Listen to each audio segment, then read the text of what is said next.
everyone. Of course, earlier this afternoon, received a call from Sharon Line Clary, who's the president of the board with the Florida Citrus Sports Organization, extending to the University of Illinois an official invitation to play in the 2024 Cheez-It Citrus Bowl. Of course, we enthusiastically accepted. Look forward to competing against the University of South Carolina Gamecocks in the game in Orlando on Tuesday, December 31st. I want to thank Steve Hogan, who's the CEO of Florida Citrus Sports, along with all of his colleagues associated with the bowl game. It really is a fantastic game and a wonderful opportunity for our team. It's the first time the University of Illinois has participated in the Citrus Bowl since 1990. It really is a meaningful achievement for our program. I think everybody saw the rankings today, up to number 20 in today's final CFP rankings. A team that won 9 regular season games for only the 8th time in the history of the Illinois football program, and achieved a long list of what I would call long-time firsts for our program. I'll have a chance to come back and talk a little more. Coach has got a bit of a timeline today, but I'll come back up and answer your questions. But for now, I just want to thank a few folks. First, I want to thank our fans who showed up just in incredible numbers this year, and I'll talk more later about some of those data points and talk a little bit about some of the things we have underway in terms of tickets both to the bowl game and for our 2025 season. Also want to thank our players who have just showed incredible commitment, toughness, determination to lead us to this place. I think the work that they have done on the field has gone very documented. What maybe hasn't gone as well reported is the things that this team has accomplished in the classroom, setting program highs in terms of GPA for our football team, and also the things that you're not hearing about in terms of off the field issues involving the student athletes with our football program. We don't have those kinds of issues occurring with our team right now, and that is something that translates to on-field performance, and so I want to make sure and thank them for that. Also want to thank our coaches and our staff. This building is a hive of activity throughout the course of not just the season, but over the entire duration of the calendar year. And the work that they have put in to lead us to this place is really without peer, and I just can't thank them enough for all the commitment and effort that they have put forth to put us in this place. And then, of course, the last person to thank is our head football coach, Bret Bielema. He's someone who I met for the very first time just about 4 years ago, but not quite to the day, but nearly 4 years ago to the day, and someone who has had a vision for what this football program can and should be, and he has put absolutely everything that he has into leading us to this place that we are today. He refuses to be outworked, refuses to be outprepared. He is a relationship builder with our staff, with our student athletes. He's a teacher. I saw that in the very first spring practice I attended under his leadership, the way that he interacted with the players, the way that he commanded their attention, the things that he does in this room with film and with preparation. He is someone who teaches the game at a very high level, and someone who is truly establishing his own list of long-time firsts in terms of a head football coach here at the University of Illinois, and I'm really proud to call him a colleague and a friend, and I'll bring him to the podium now, our head football coach, Bret Bielema.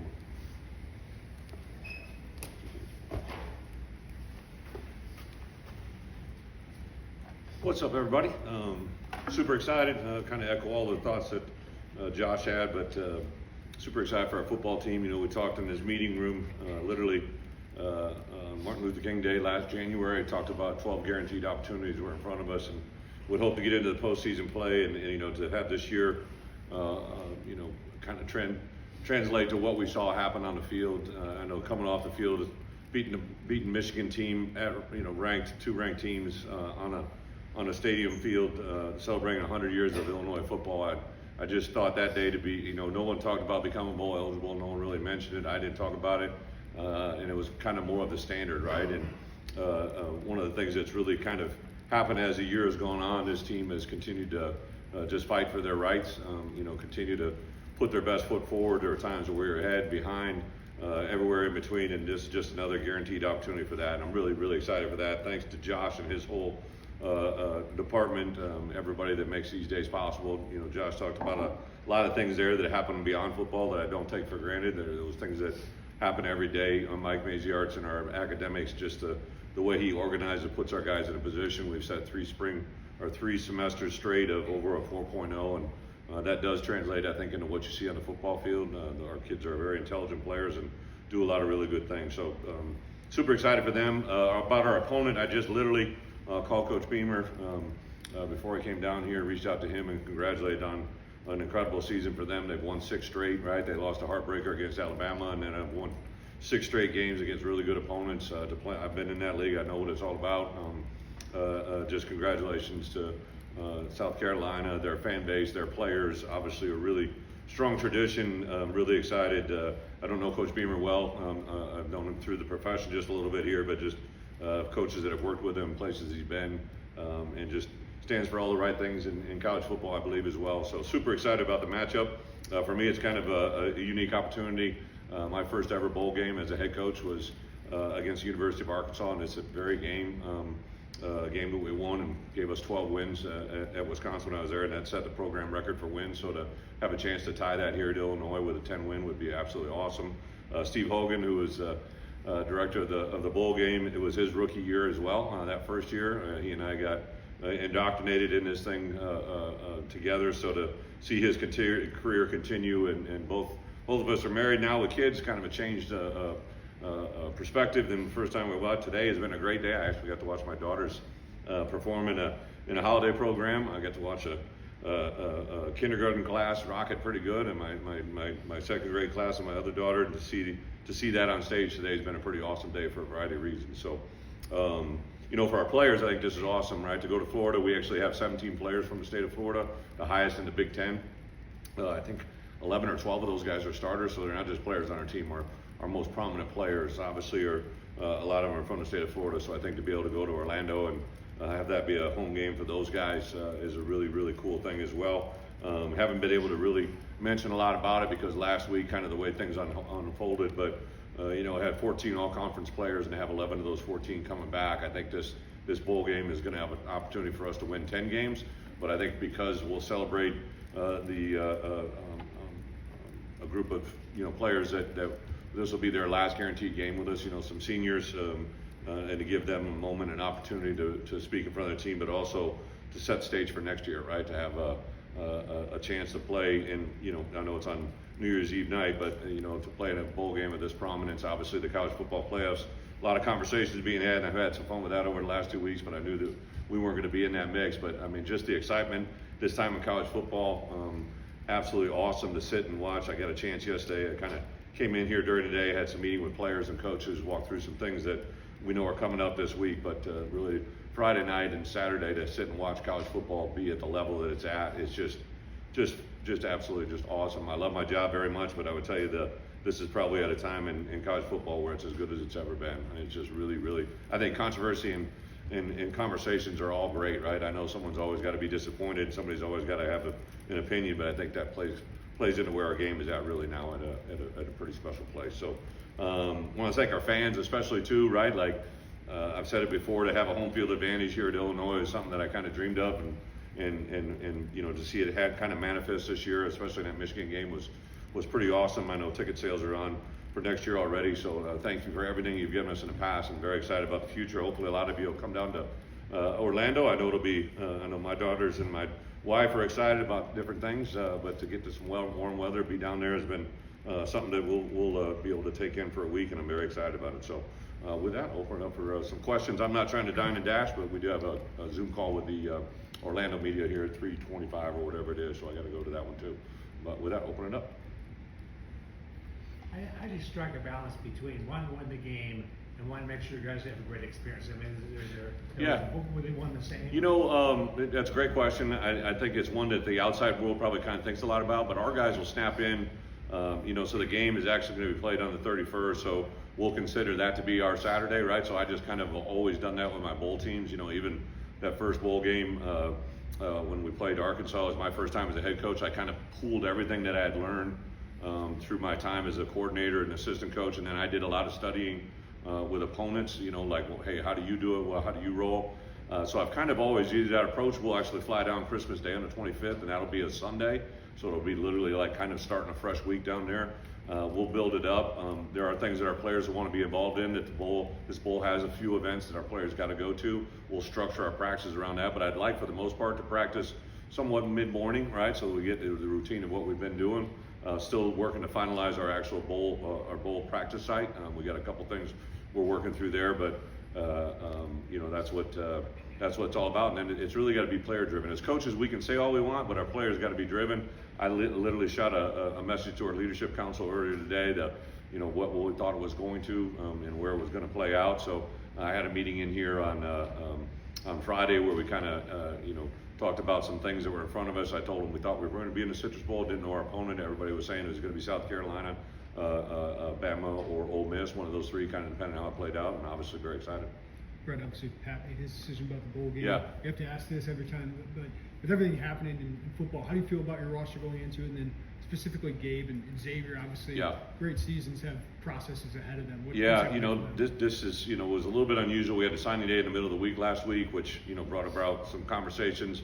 I knew when we got done with our game against Northwestern, I knew that this week prior to the portal opening up, I was going to have some conversations, right? We always say conversations are always good. You're either building or tearing down whatever you're speaking. And I always say to our guys, listen, sometimes tough conversations are hard to say, but they're hard to have, but they're actually more rewarding. So Pat and I had some initial conversations. I think there were some things that came into play. We're going to bring him available to you guys in the media. I think it's just one of the most decorated players in our program history. For me as a head coach, I grew with him for 4 years here, so he holds a very special place in my heart. But once he kind of expressed to me what he wanted to do, how he wanted to do it, I totally understood it. Kind of the same thing 2 years ago. We had a couple guys, Spoon and the Brown brothers, right? So to this point, I think the only one that's going to not play is Pat. Had some initial conversations with not only Xavier and Gabe, but also a lot of other players. I had about 25 player meetings last week. I'll meet with my entire roster over the next 2 weeks. So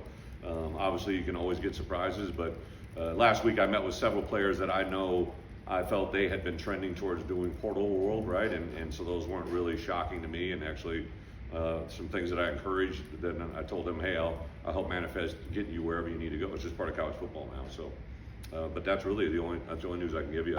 I think Gabe and Xavier are not going to be blind to the fact I turned in 5 underclassmen that the NFL lets us do 5 of those guys, and Gabe and X were 2 of those guys. We turned in their paperwork as fast as we could to get their grade reports back, and then we'll have a conversation with that move forward. Retention's been so good for you. Like, how do you feel? Do you feel confident that retention will remain? Oh, retention? Yeah. You talking about players? Yeah, just of your roster. Yeah, I think our guys like playing, man. Like, I really do.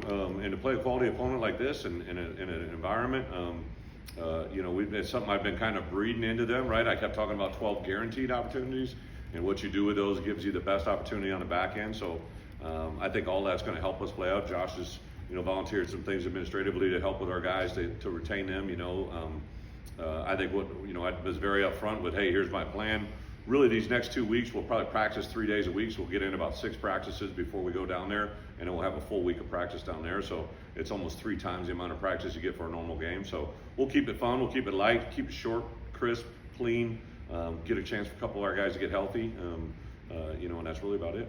You talked about after the Michigan game not talking about being bowl eligible to make that the standard. Has that been easier to do inside this building than maybe outside?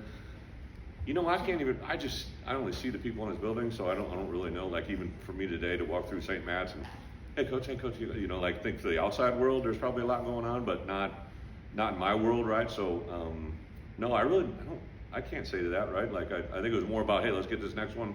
Let's get to 8, first it was let's get to 7 wins, let's get to 8 wins, let's get to 9. And I think it's more perception from the outside world. I will tell you this, so like Mark, especially my chief of staff, and Pat Embleton, they are very cognizant. Pat Pearson was great, always giving me information from the outside world looking into our program. I think it's a really big deal on the outside, which is awesome. I just don't see it as much. With those practices you have leading in to Orlando, how do you structure that? Is that guys who have gone a lot, or do you use those as Devo opportunities? Yeah, we had 2 scheduled last week, but with Dana's passing, I backed it down to 1. That was all Devo and 2 deep. And there were some other guys that were players that played quite a bit. I pulled them out, but yeah, for instance, so Monday, Tuesday, we're going to do all early down preparation and working on the 2 phases of the kicking game, punt and KOC. So we'll concentrate on that today, tomorrow, and Tuesday. Then Wednesday we'll have a mid-morning practice that will be all early down and focus on that. I'll probably have a 2 to 4 periods a day that'll be strictly 2 Devo guys. Our guys like coaching them and seeing them, and it kind of gives you a built-in break, you know. So we'll do that. I think Thursday will be a lot of the same, and then Saturday will be probably a combo platter, and then I think the next week, those 3 practices we have will be really probably more specific. You know, we'll have a red area practice, a third down practice, and it allows you to really focus on specific things, and also allows me to teach the game, right? There's a reason you play, you know, the reason you rep early downs is usually 75 to 80% of the game is first and second down, 15% is third down, and the rest are make up the game. So teach our players how important early downs are and why that is. Maybe a question for you're on in the month, Brett. Do you feel a different vibe in this building? For who? For you, maybe, or everybody in this building. Do you feel a different vibe than you did 2 years ago when you were preparing to go to Tampa? I think again that group was excited. That was a very unusual, unique bowl experience just because of Mike's passing. You know, there was a lot of different things around that whole week when we got down there. I never felt like the whole world was rooting against you as much as I did, and it was for all the right reasons, right? I mean, I talked to Mike Leach, so we have a press conference I think next Sunday. I remember literally talking to Mike 2 days before our presser. You know, so there's kind of that whole thing hanging around. The guys had never been to a old bowl game of that stature, right? So this one, I'm kind of glad we get to go to Orlando, right? So it's a new, fresh Camping World Stadium, even though it's renamed. I've been in that stadium quite a few times. I think I played in it 3 times. But I just got smacked in the face. Brett shared with me that we're 0-6 against SEC opponents here at Illinois. So it seems like we're always going up against something of the past. It's kind of beating us down, but I think our guys are going to, you know, talk about being 1-0 and playing in this opportunity. And again, I think to play an opponent to the level of South Carolina, I know they got a great quarterback. I know they got a running back to run really well. Defensively, I know they're a freak show athletically and production-wise. So we'll have our task, you know, set out. But I'm super excited to get one more chance with these guys. You mentioned after your first season you played in Citrus Bowl, but the year before, Coach Alvarez's final season, you're also Citrus Bowl. Do you have any memories of that as being the transition game from him to you? With the coach? Yes. Alvarez? Yes. Weren't you in the Citrus that year as well? Yeah. So it was kind of his final game leading into Oh, your before it. first I got you. You know what? I can't. I'm getting old. I just remember I was super excited for that game. I think it was an Auburn game against Tuberville. Is that right? Yeah, the year before. Yeah. It was an Auburn game. Yeah, and actually I think that was in Tampa, if I'm not mistaken. Okay. Might have been, but you know, that bowl game. I just remember how excited I was to be a head coach. We'd won 11 games in a row, you know, like, and that was a big deal. Had a lot of really good players. Back then, there wasn't really all the, you know, and that was in 2006. So one of the crazy things, someone showed me an article that, you know, my 7 years at Wisconsin, probably would have been in, if we were a 12 team format, I probably would have been in the bowl game or in the playoffs 5 of those 7 years, which is awesome to think about, right? And I know we're just knocking on the door. We're number 20. You know, I'm not even sure if we had got to 10, if where we'd be, right? There's some things to work out. I told this to a group I was on a Zoom call on Thursday with the NCAA, and I said, hey man, like, I came home the other day and my daughter's doing new math. I don't know what the hell that is, right? And I said that like this is just what we're talking about right now in the college football thing. Like, we're trying to compare things how they've done in the past and comparing to how we're living life now, and it's just 2 different worlds, right? Even that bowl game back in 2006, you know, there weren't opt-outs. I'd never had a player opt out until I was at Arkansas, right? So it was just a different world of college football back then. Coach, the Citrus Bowl is one of the major bowls outside of the college football playoffs, obviously. So, it's the destination for this team, but for the program, do you see it as a stepping stone toward that ultimate goal of getting to the playoffs? Absolutely. Postseason play, I think, is critical, right? Like, just a simple thing, like all of our guys that played in 4 games that we kind of had to protect so they didn't use their 5th, right? Now that those guys are all open to play, right? So there's just all kinds of sorts of things to, you know, that are rewarding. That's going to continue to take this team forward. I think on Wednesday, I know what our schedule is for next year. I know you guys don't yet, but I think that schedule and the way it lays out is going to get a lot of people excited. And I think the fact that you know, I'm not going to give away the surprises. We have, you know, Ohio State, USC coming here next year. You know, I think that's a really big thing. You know, to potentially, you know, have as many guys return. Obviously, you never know in the future. But I mean, Luke, I was excited when I met with him the other day. We kind of talked about what the plan was, long range for him, and he literally hits me up every day about anybody that we want to recruit getting in the portal. Because, like, you know, when there was transition at Purdue, right? Those kids could get in the portal immediately. Like most of the portal kids can't get in until Monday, right? But anybody that's had transition on their coaching staff, those guys could get in the portal immediately, and that's already started to happen over the weekend with some of these teams in transition. So, by the way, say congratulations to Coach Odom. I can't believe Purdue just likes to hire a bunch of buddies of mine, I guess. Coach Odom and I are very, very close, competed against each other back in Missouri. I literally talked to him on the beginning of last week, saw a presser he had and sent it to him with his daughter sitting on his lap, and just an incredibly good dude and obviously a very talented coach. Was sat on the couch rooting for him on Friday night and shot him a text that heard he might be coming close. So I'm super excited for him and his opportunity, but yeah, that's about it. But I'm curious if you've had One more after this. if you've had a second to zoom out, like if you think back to that first meeting in here after Penn State, and now you've got 2 Florida Bowl games, you got a chance for 10. You've got a chance to maybe think about this build from that moment to where you are now. I probably will. I have a 55th birthday on January 13th, which is, I was sitting in the living room, I believe, in New York on my 50th, and most people have a little shindig for their 50th. It's a big moment, and I remember my wife's birthday is the day before mine, a few years ahead, but so we got a pair of birthdays coming up that we're talking about taking like a 2 or 3 day trip in February, just kind of taking a moment. But like, this is crazy. Like last week I knew it was going to be insane. So now we're going to prepare for this bowl game, and then literally on January 1st, the portal window opens up again where guys that can come in January 1st through the 5th, and then we go into a live recruiting period in January, which is going to be unprecedented. So I don't see me being able to relax for a while, but I talked to Josh a lot. Josh is usually my grounding man. We've done this, like he sent me something after we knew we were going to be playing this game, and it kind of struck me that, he's now as an AD finally getting to live the things that he dreamed of, right, and he envisioned before I was ever here, right? So it's big in that way. I come in and saw Bobby Busboom, right, and Bobby's smiling ear to ear because she was here when it was successful, and I think she's been waiting, and now she gets to vicariously get to do these things now. So and to see, I went to the country club with my family, my girls Friday night, and I had some people grab me out there that are obviously longstanding Illini fans, and I think the outside world reminds me how much we've changed, right? And I will say this, in recruiting, it's definitely, like, I made a deal the other day, to flip 9 kids, like I've never had that in my career, right? So, and I'm telling you what's happening right now in the portal world is kids that we were in on that really liked us, but we weren't winning enough for them, which I totally understand. That's not the case now, right? You got a guy like Luke Altmaier who really could be one of the best quarterbacks in college football next year, could be a Heisman candidate. Like, what do good receivers want? They want good quarterbacks, right? And good linemen. Now, we're not going to go portal crazy, but I would see us taking 5 to 6 guys on both sides of the ball that fit immediate places. We have a lot of really good young players coming back. I look on defense like Alex Bray. You got Dylan Rosiak, who's a really good, accomplished linebacker who didn't play the last several games. You got obviously X and Gabe. But Matt Bailey's a really good player. Matt Rossetti, Miles Scott, Caleb Patterson. Up front, you got young guys that got a lot of valuable reps. Alec Bryant probably played his most complete game. We had a good conversation with him on Thursday about where he can go in the future, right? So I think those are really good. And then offensively, to have 3 linemen between Geske, Kreutz, and Melvin back, and now a lot of good guys competing for that. You get Tanner Arkin, who I think is one of the most serviceable tight ends I've ever had in my career, just a really good player.